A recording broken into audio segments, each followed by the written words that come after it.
This video is brought to you by Harold Sack, who gave me a massive 1 year's worth of subscriptions on Patreon. Delney versus Edgar Markov, Sauron, and Sovereign Okinec Ahau. 3 lands, some removal, Skull Clamp.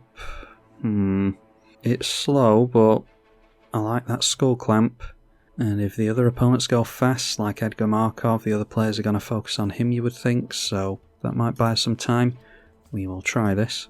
And we are the first to go as well. A Priest of Ancient Lore, crack the Windswept Teeth for a mana. Turn 1 Soul Ring for the Vampire player. Alright, getting to a Plains, so we're just holding up the Get Lost here. Don't imagine we'll use it, but we'll hold it up anyway.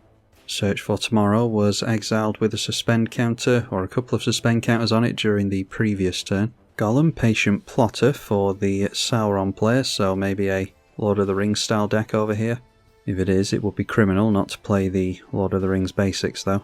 Well, that's a lot from this player. That's a really good one. Master of Dark Rites with a Vampire token, Blood-Soaked Champion, and haven't tapped the Soul Ring down yet. I think I'll leave this player as an enemy for our opponents to concentrate on. Alright, a Monastery Mentor, so we're getting into some of these small power creatures here, and we've got enough mana to go for the Solemn next turn as well, so obvious choice is the Delney commander here, and we'll be able to get a couple of planes, like I said, off the Solemn Simulacrum next turn, assuming that that stays in play. Search for Tomorrow fetches a land for Terrax, and that allows him into the commander. A Gleaming Overseer that has zombies you control, have Hexproof and Menace, and it comes in with a zombie with Menace and Hexproof. Now another vampire in the form of Clavileño, first of the Blessed, so we'll be able to start converting tokens into demons. So the 2-1 comes in towards us, and the 1-1 token goes in down the middle, and I think the token has the ability, when this dies, draw a card and create a 4/3 vampire demon. So we will take the 2 damage here. The 1/4 jumps in the way of the token, which I wouldn't advise, unless he plans on wiping the board soon. Okay, does decide again to block the 1/1. So there's going to be a 4/3 flyer in the way here. I suppose getting it out of the way is a good idea so that you can wipe the board and get rid of the 4/3 as well. Takes away the Wrath protection. And these things, I think I pointed out before, but that armour and red cape and everything always reminds me of Alucard from Castlevania. Okay, another plains. We do have a Mirror of the Sky Ruin in the deck, so we best get up to 7 plains as soon as possible, and we'll just be 1 plains away from it with this Solemn Simulacrum. So that does trigger twice thanks to its 2 power, and we'll say yes to both of the Rampant Growths here. Not going to swing in yet, there's quite a few 1 power creatures in play, so I'll just hold back the commander and can maybe go for the Rabble Rousing next turn and start making use of Skull Clamp. Storm the Seed Core went on to the commander there, so distribute 4+ counters, and it gains Vigilance and Trample, so swinging in, and that becomes an 11/12. Goes in straight at the vampire player. Alright, a Bird Horror now. When it enters the battlefield, amass Orcs 2. And because they already had an army in play, the 2+ counters from the Amass Orcs goes on to the zombie army from the Dunland Crabine. And now the 3-1 Golem swings in towards us. We'll take the damage on that. Arcane Signet on the vampire player's side of the field still only has 2 lands available. Have to assume it's full of cheap vampires, this deck though. So there's a Stromkirk Captain, +1/+1 and First Strike on the vampires. And only swinging in with the 5/4 First Strike Flyer at Okinec. Alright, well there's the 7th plains we need. We need to start trying to draw into something other than plains though. So we can either go Rabble Rousing and hold up Get Lost here, or we can go for a couple of creatures. Could play the Skull Clamp into Monastery Mentor, but that does risk being removed, so see what we draw into with the Priest of Ancient Lore, I suppose. So we'll gain a life and draw a card twice. Alright, and that gets us into Battle of Bywater, so yeah, there's Soul Warden as well. We could take out some creatures here, destroy all creatures with power 3 or greater. So yeah, that actually leaves the vampire player alone quite a bit. Maybe he'll get another Anthem into play. Gets rid of this thing, and this. Suppose if this swings in at us next turn, we'll be forced to use that. Yeah, let's go for the Soul Warden. And then the Monastery Mentor as well. Or do we want to hold up the Get Lost? Holding up Get Lost, probably a good idea, although we can't use it on this now anyway, because of the wards, so yeah, we'll get down the Mentor. And that triggers the Soul Warden twice, as will every other creature that enters play from now on. See how much fear Soul Warden puts in people. Rishkar's Expertise now for the Celestia player, going to draw 11 cards and get a free spell. Alright, got into an overwhelming stampede there, so this is a 22-23 with Ward 2 and Trample, and again going in at the Vampire player, who might be able to survive here, I'm not sure. Have to block with everything most likely, doesn't look like he's blocking at all, so down goes Edgar Markov, gonna have to start holding up mana to pay for this ward cost, I think. Or depending on what this player plays, we could just go for the Battle of Bywater. And discards to hand size, there is a Garruk Unleashed, a Vivian, some lands, Slippery Bogbonder, and a Tributary Instructor. A creature enters into the Soul Warden, so we go back up to our starting life total, Grima Wormtongue.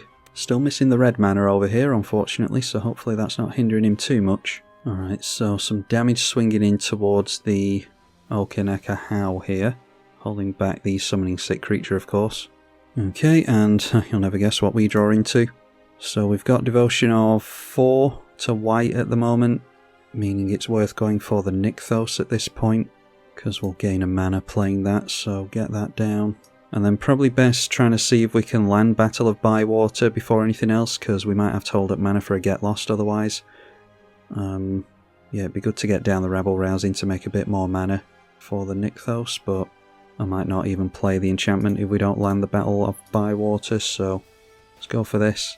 So that triggers Prowess twice on the Monastery Mentor. The Dimir player deciding if he should let this through. Probably should, he's only going to lose 2 creatures, and one of which he actually wants to lose, you would assume.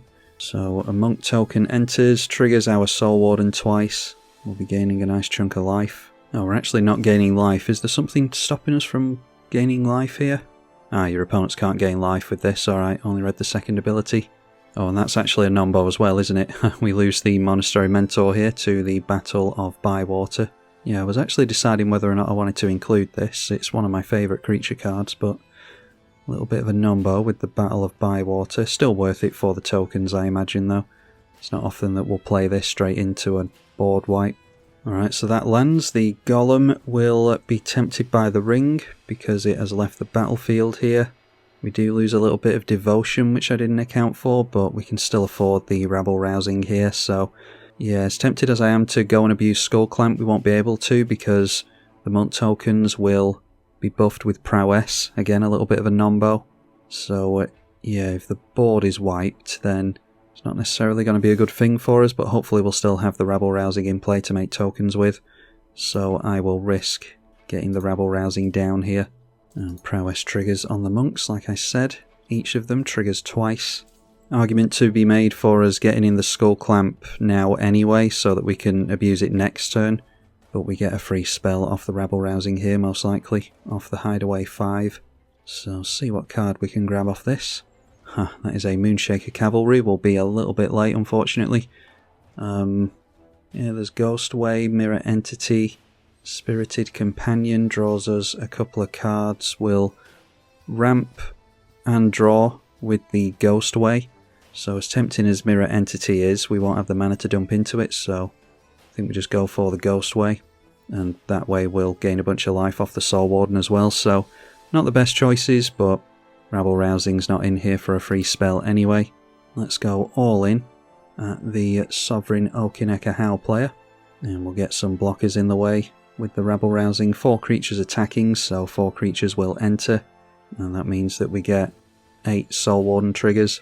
Oh, and we actually have to cast it now, so that'll remove these from combat, unfortunately. I think I still have to do it though. So it's more Prowess triggers. The Soul Wardens will resolve first. Oh, okay, I thought I got to select with this one. Alright, so I'm goofing up massively here. This is each creature you control. I'm thinking of Eerie Interlude, aren't I? So we're actually going to lose the tokens here, annoyingly. That's really stupid. Yeah, would have gone for something different with that. Would have gone for the Mirror Entity, I suppose. Yeah, if I'd known what my own cards do.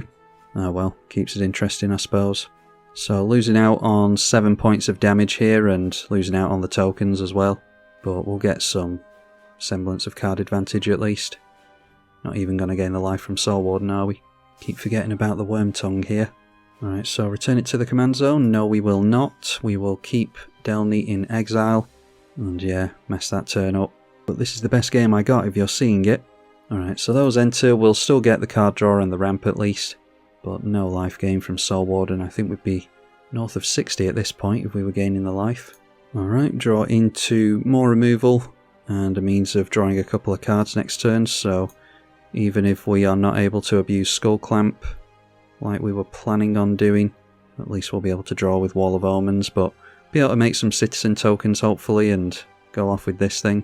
A Sol Ring, followed by Arwen, Weaver of Hope, will have things enter with a plus counter on them. And then buffing the Arwen, so they'll come in with 2 plus counters now thanks to the bigger toughness. Flowering of the White Tree gives Ward 1 to legendaries and +2/+1 to them as well. And then an Ochre Jelly, a 0/0, but comes in with some plus counters where X is 1, I imagine that was.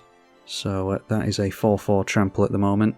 When it dies, if it had 2 or more plus counters on it, create a token that's a copy of it at the beginning of the next end step. The token enters with half that many plus counters on it. Can get straight through this player still, thanks to the big power. Extract from Darkness. Each player mills 2 cards, then you put a creature card from a graveyard onto the battlefield under your control, so they got from us a Reverent Hoplite and an Oketra's Monument. Over here is Dark Ritual and Angrath, and then a Sunscorched Regent, probably worth taking, and an Inspiring Call. And they decide to take our Monastery Mentor. Still struggling on the red mana, unfortunately. We won't be seeing the commander until they get that down. Now, I think it's going to be worth actually using a Get Lost on this, as much as it doesn't feel very good, because if we're going to start taking massive hits from Sovereign Okinec Ahau, then gaining life from Soul Warden might be relevant, although we could just use this on any problem creatures they swing in at us, I suppose. Problem with White Weenie strategies is if we want to consider turning in sideways and getting double strike on our creatures and stuff like that, then we're leaving ourselves vulnerable. Maybe, I'm not sure if we've got many means of giving everything vigilance, but that might be an idea. Anyway, a 1/4 coming in towards us, and a 1/4 there as well, so do we just gang up on that thing? I think I'm fine using a couple of 2/2s to gang up on that. Don't have to use removal on it after all, apparently. Alright, so, for some reason, I don't know why he swung in with that, it wasn't worth it for the 1 damage I don't think, but it does switch our Soul Warden back on, just in time for that rabble rousing. Okay, and then just scooping. Excellent. So, as so often happens, it's between ourselves and Terrax in a 1v1, and because our opponent reanimated our Monastery Mentor, it's not in the graveyard anymore, so he's basically just exiled it upon scooping. So we've just drawn into a relevant card in Emeria Skyruin, and we can't reanimate the Monastery Mentor with it. Luckily he did mill us, so we can get this at least. So let's get a little bit more devotion into play. We can go for the Wall of Omens, and we'll start gaining life now as well as drawing cards. Okay, and that gets us into a duplicate, which we'll be able to get rid of both of these things. Is this a death trigger? Yes it is.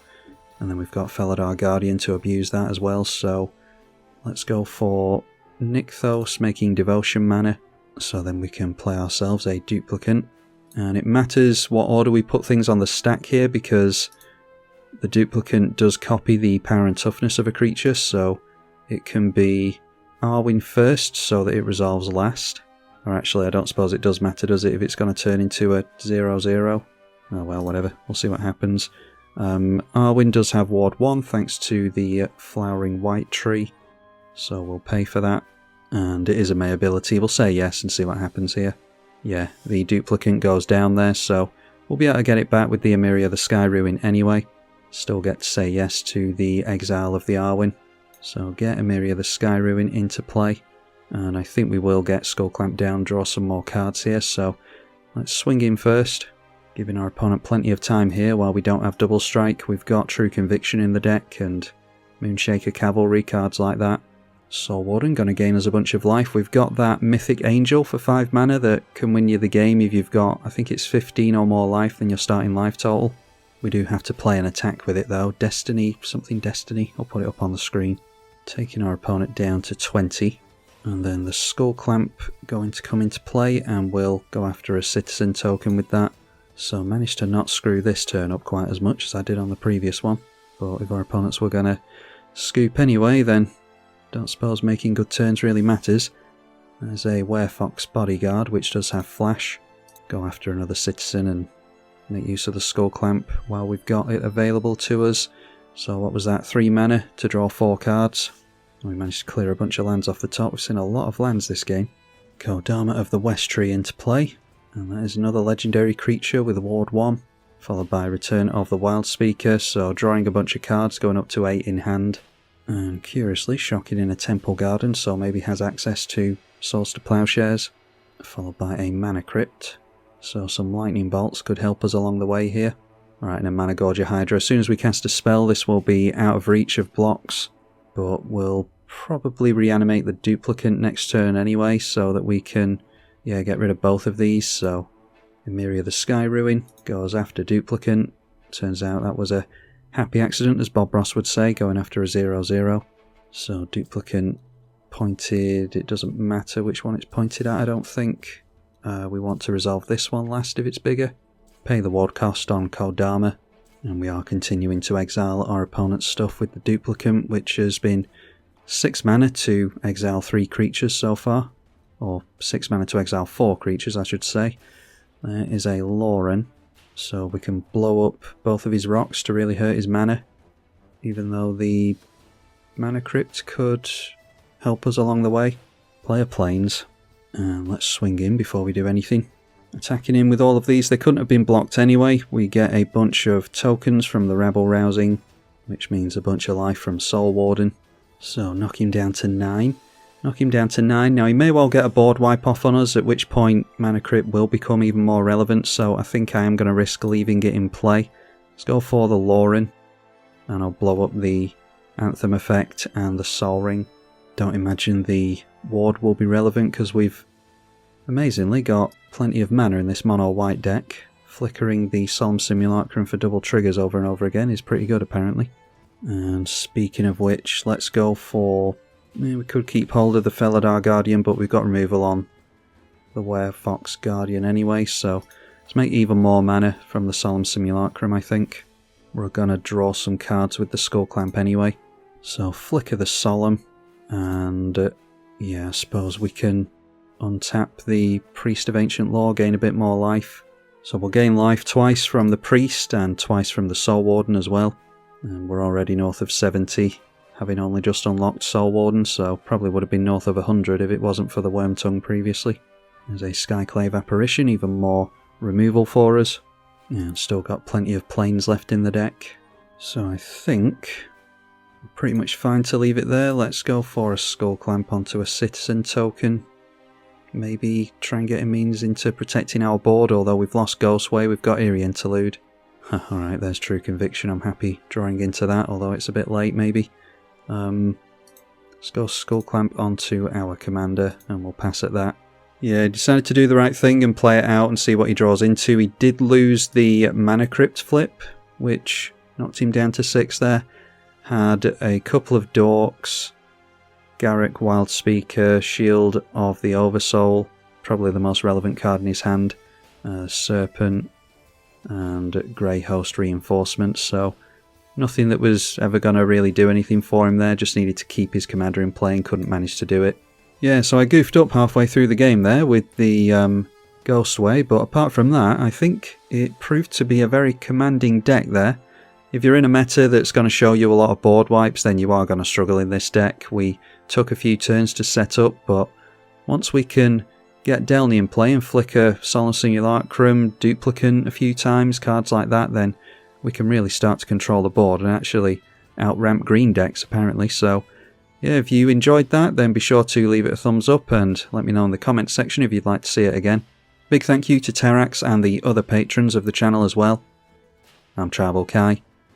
Thank you for watching.